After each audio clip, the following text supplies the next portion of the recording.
En aquel tiempo, al entrar Jesús en Cafarnaúm, un centurión se le acercó rogándole: Señor, tengo en casa un criado que está en cama, paralítico y sufre mucho. Le contestó: voy yo a curarlo. Pero el centurión le replicó: Señor, no soy digno de que entres bajo mi techo. Basta que lo digas de palabra y mi criado quedará sano. Porque yo también vivo bajo disciplina y tengo soldados a mis órdenes, y le digo a uno ve y va, y al otro ven y viene. A mi criado haz esto y lo hace. Al oírlo Jesús quedó admirado y dijo a los que le seguían: en verdad os digo que en Israel no he encontrado en nadie tanta fe. Os digo que vendrán muchos de oriente y occidente y se sentarán con Abraham, Isaac y Jacob en el reino de los cielos. En cambio, a los hijos del reino les echarán fuera a las tinieblas. Allí será el llanto y el rechinar de dientes. Y dijo Jesús al centurión: vete, que te suceda según has creído. Y en aquel momento se puso bueno el criado. Al llegar Jesús a la casa de Pedro, vio a su suegra en cama con fiebre, le tocó su mano y se le pasó la fiebre. Se levantó y se puso a servirles. Al anochecer le llevaron muchos endemoniados. Él, con su palabra, expulsó a los demonios y curó a todos los enfermos, para que se cumpliera lo dicho por medio del profeta Isaías: Él tomó nuestras dolencias y cargó con nuestras enfermedades. Palabra del Señor. Gloria a ti, Señor Jesús. Vamos a meditar sobre 3 puntos en este Evangelio de San Mateo. Primero, la humildad del centurión. Está pidiendo un milagro, dice el Evangelio, que rogó, no está exigiendo, está pidiendo. Pero quizá la frase más importante es esta: no soy digno de que entres bajo mi techo. Había una prohibición para los judíos en entrar en las casas de los romanos. Evidentemente el centurión lo sabía, y sabía que ir a la casa de un romano, en este caso al cuartel del romano, iba a crearle a Jesús más problemas de los que ya tenía con los judíos. Bueno, pero la Iglesia ha seleccionado esta frase y la pronunciamos en la misa antes de la comunión: Señor, no soy digno de que entres en mi casa, pero una palabra tuya bastará para sanarme. Primera enseñanza: la Eucaristía no es un derecho, es un don. Es verdad que aquel que está en gracia de Dios tiene derecho a la Eucaristía, pero aunque exista ese derecho a la Eucaristía para todo aquel bautizado que está en gracia de Dios, sigue siendo un don.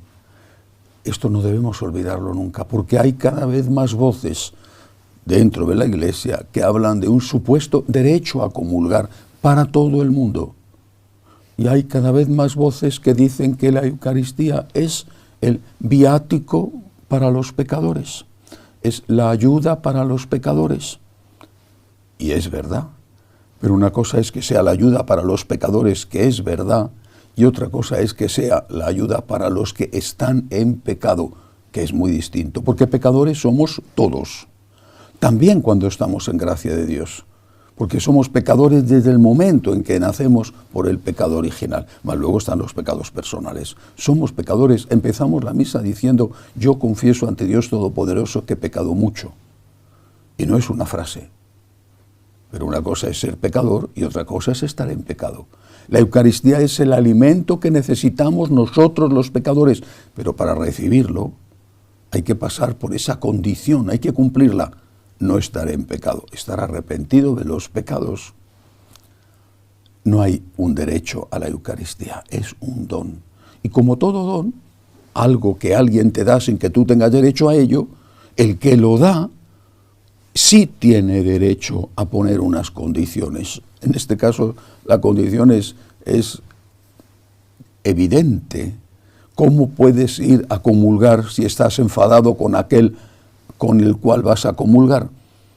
¿Cómo puedes entrar en la casa de alguien o permitir invitar a alguien que entre en tu casa si a la vez le estás maltratando, le estás insultando, estás enfrentado con él?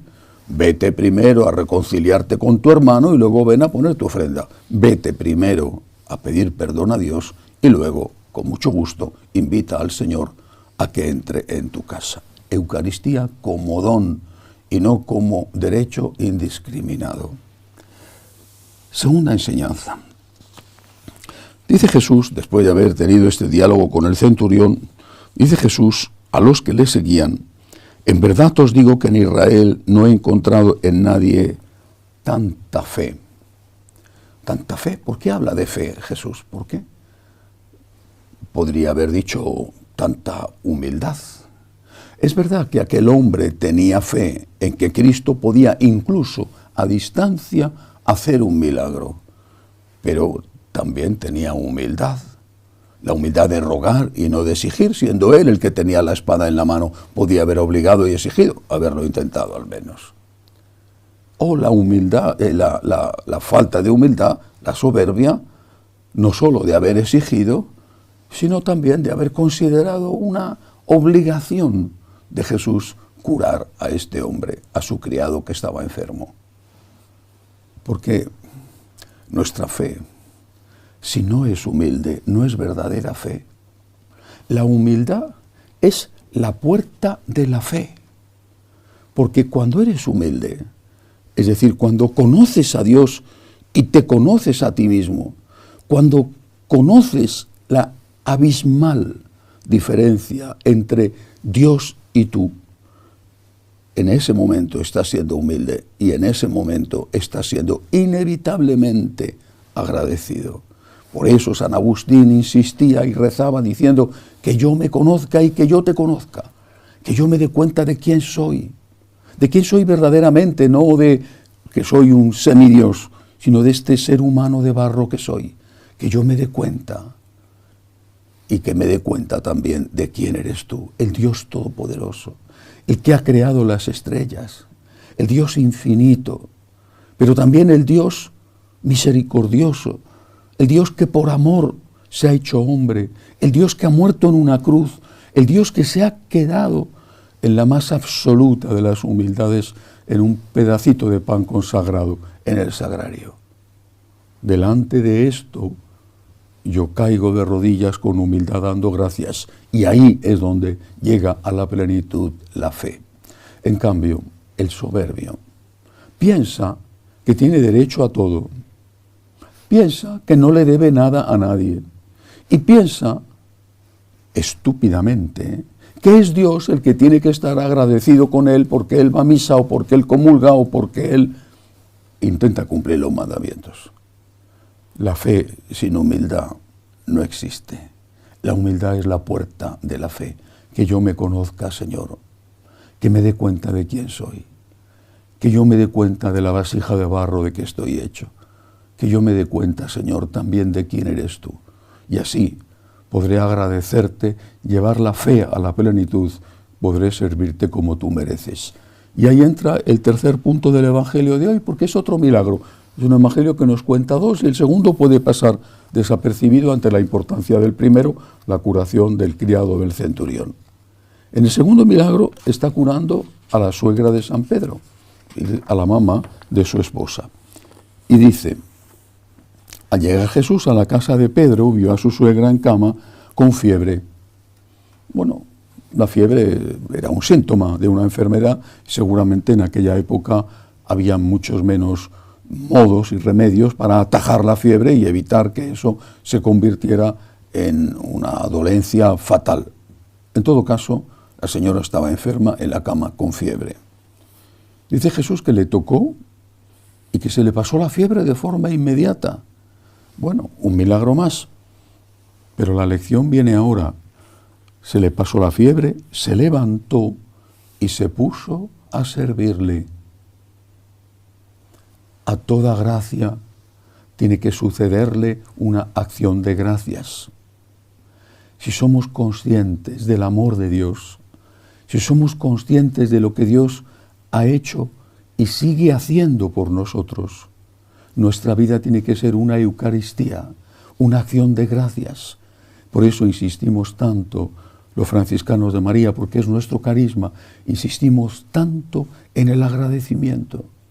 Cuando conoces a Dios, cuando te conoces a ti mismo, cuando sabes lo que Dios ha hecho por ti sin merecerlo, caes de rodillas y después te levantas para servirle. Y no consideras que ese servicio sea algo que Dios tenga que agradecerte a ti, sino que por el contrario sabes que por mucho que le sirvas, será muy poco comparado con todo lo que Él merece, incluso dar la vida si fuera necesario.